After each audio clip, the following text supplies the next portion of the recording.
няколко пъти на ден, всеки ден, и то в продължение на месеци. Един от тях, предприемач в селото, е направил списък с часовете и датите на всяко спиране.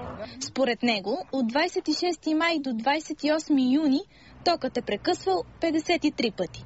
Тук 5 минути, 19 минути, минута и половина. Просто някакви такива странни ситуации, никой не казва за какво става дума. Отчестни обясниха, че при кастрене на клони над кабелите, един от тях е бил прекъснат и след това се е наложило да го сменят. На въпросът ни възможно ли е това да бъде причина за прекъсване в захранването в продължение на месеци, отговорът беше, че хората преувеличават.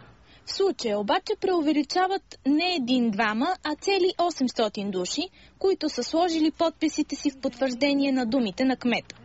Навсякъде имаме вече UPS и генератори, но странно вече и тази техника почва да сдава багажа.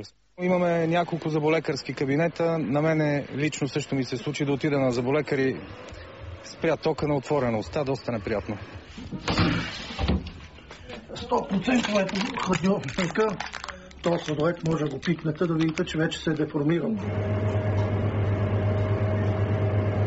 Вече сме европейци. Всяко пускане на тока носи риск от повреда за хладилниците тук. А да не говорим за стоката, която е в тях. Изхвърлям я. Всичко е на мой гръб. Стоката в годност, всичко.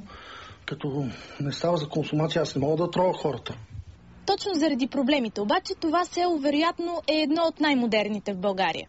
Хората казват, че в почти всяка къща има агрегат, хидрофор и UPS система. Има и един доволен жител на Лозен и това е хладилният техник. Преди минути наши зрители се оплакаха, че електричеството в част от столичния квартал Младост спира за пети път в рамките само на няколко часа. Засегнати са десетина блока в квартала. Токът спирал за 20-30 минути, след което захранването се възстановявало. И още новини от деня.